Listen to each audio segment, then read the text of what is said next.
The grand hall of the Stellar Council echoed with laughter as the four princesses mocked the newly arrived human delegation. Princess Vera of the crystalline Lunari Empire tossed her silver hair and sneered at the primitive clothing worn by the humans. Princess Thane from the warrior planet of Redforge crossed her muscular arms and questioned how such a weak species even managed spaceflight. Princess Lyra of the telepathic Mindel Collective rolled all three of her eyes in disdain. Princess Nova from the technological paradise of Circuitry Prime didn't even bother looking up from her holographic display. The human standing before them was named Jack Torres, a decorated officer from Earth's recently established Space Course. He stood at attention despite the ridicule, his jaw set firm and his eyes forward. Earth had only joined the galactic community 5 years prior, and humanity was still considered the lowest-tier civilization in the known universe. Your people still use combustion engines, Vera said with a musical laugh that somehow conveyed pure contempt. How delightfully backwards. I've seen cave dwellers with better tactical sense. Thane added, her red skin darkening with amusement. Jack said nothing. He had been sent to negotiate a trade agreement, but it was clear the council had no intention of taking Earth seriously.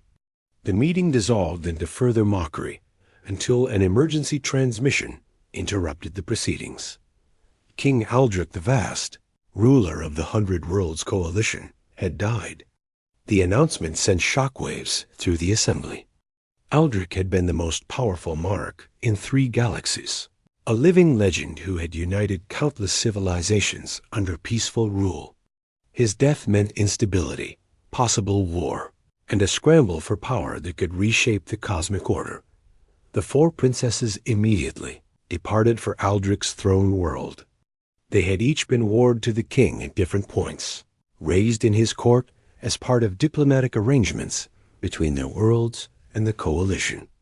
It was well known that Aldrich had no biological heirs, and speculation ran wild about who might inherit his vast empire. Jack returned to Earth's small embassy station, his mission a complete failure. He filed his report and tried to forget the humiliation. 3 days later, a coalition dreadnought appeared in Earth's orbit. Jack was summoned aboard by armed escort.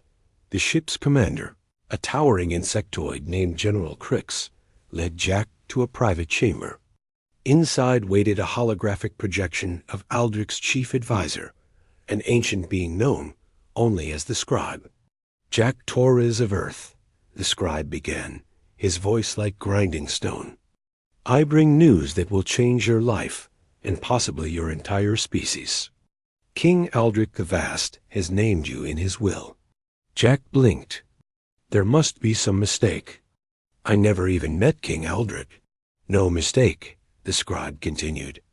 The king watched many species, many individuals. He saw something in humanity, in you specifically, during your recent appearance before the Stellar Council. In his final decree, witnessed and legally binding across all coalition space, King Aldrich has bequeathed to you his 4 royal wards. His wards? Princesses Vera, Thane, Lyra, and Nova.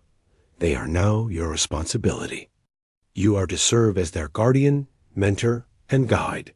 Furthermore, you inherit Aldrich's seat on the High Council and stewardship of his personal territories, until such time as the princesses come of age to rule in his stead. This was the king's final wish. Jack felt the room spin. This is insane. Those women are royalty. They're warriors and telepaths and technical geniuses. I'm just a soldier from a backwater planet. Nevertheless, the will is absolute. The princesses are being informed now. You have 1 solar cycle to travel to the royal palace and assume your duties. Refusal will result in your execution and possible sanctions against Earth. The next week became a blur of diplomatic chaos. Earth's government scrambled to understand what had happened and what it meant. The 4 princesses, meanwhile, reacted with predictable outrage. They filed legal challenges, demanded investigations, and publicly swore they would never accept guardianship from a primitive human. But Aldrich's will held firm. His legal protections were ironclad, built over centuries of careful governance. Within 10 days, Jack found himself standing in the royal palace on Aldrich's throne world, facing 4 furious alien princesses. "This is an insult beyond measure," Vera declared, her crystalline features sharp with anger. "We are royalty. You are nothing." "I don't want this any more than you do," Jack replied calmly. "But the king made his choice. We can either fight it and waste years in legal battles, or we can try to understand why he did this." "There is nothing to understand," Thane growled. The old fool lost his mind at the end. But Lyra, the telepath, had gone very quiet. Her mental abilities were legendary, and she was scanning everything around her with increasing concern. "Sisters," she said slowly, "we should listen to the human. Something larger is happening here." Over the following months, Jack discovered the truth. King Aldrich had seen patterns in galactic politics that others had missed. Old alliances were fracturing. Enemy civilizations were preparing for war. The coalition needed new blood, new perspectives, and new unity to survive what was coming. The 4 princesses represented different types of civilization: magical, martial, mental, and technological. Earth represented something else entirely: adaptability. Humanity's rapid advancement and ability to learn from others had caught Aldrich's attention. By binding these 5 disparate elements together, he hoped to create a new kind of leadership for changing times. Jack approached his role not as a master, but as a student. He asked each princess to teach him about their worlds, their cultures, their strengths. Initially resistant, they began to open up as they realized he genuinely wanted to learn. Vera taught him about crystalline energy matrices. Thane showed him warrior philosophies and combat techniques no human had ever witnessed. Lyra helped him understand psychic networks and collective consciousness. Nova introduced him to technology centuries beyond Earth's current capability. In return, Jack shared human history, the mistakes, the wars, the slow climb toward cooperation. He showed them Earth's art, music, and literature. He explained how humanity had been forced to innovate constantly due to their relative weakness, developing flexibility and creative problem-solving that more powerful species often lacked. 6 months into his guardianship, the predicted crisis arrived. A massive invasion fleet from the dark edge of the galaxy entered Coalition space. These were the Devourers, an ancient threat that consumed entire worlds.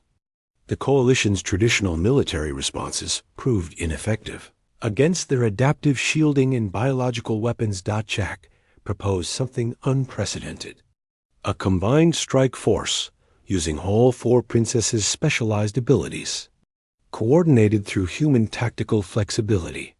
Vera's people could disrupt the enemy shields with harmonic resonance. Thane's warriors would lead the boarding actions. Lyra's telepaths would jam the Devourer hive mind communications. Nova's technicians would hack their control systems. And Jack would coordinate the entire operation using human, strategic doctrine that emphasized rapid adaptation and unconventional thinking. The princesses agreed, though with clear skepticism. The resulting battle became legend. The combined force struck the Devourer fleet in ways they had never encountered, using the unique strengths of each civilization in perfect synchronization. The tactic worked beyond all expectations. The Devourers were driven back, their first major defeat in recorded history. Standing together on the command bridge after the victory, the 4 princesses looked at Jack with new eyes. They finally understood what Aldrich had seen. Not that humans were superior, but that they represented a missing piece in the galactic puzzle. Earth's greatest strength was its people's ability to learn, adapt, and bring others together despite differences. "I mocked you in that council chamber," Vera said quietly. I was a fool. We all were, Thane added, a hint of respect in her voice. Lyra smiled, a rare expression for her species. The king chose well. He saw what we could not. Nova finally looked up from her displays and nodded. Earth is primitive in technology, but advanced in wisdom. An interesting paradox. Jack shook his head. Earth isn't special. Humanity isn't special. But maybe that's exactly why Aldrich picked us. We know we're not the best, so we work harder to understand those who are. We know we're weak, so we learn to find strength in unity. The 4 princesses had come into his guardianship with contempt and left it as allies, as friends, as true sisters bound not by biology, but by shared purpose. Together with Jack, they would lead the coalition into a new era, proving that the king's final wisdom had been his greatest gift to the galaxy. And Earth, the planet they had once mocked, became known not as a backwater world, but as the home of the man who united princesses and proved that strength comes in many forms. The laughter in that council chamber seemed like a lifetime ago, a reminder that assumptions about others often reveal more about ourselves than about those we judge.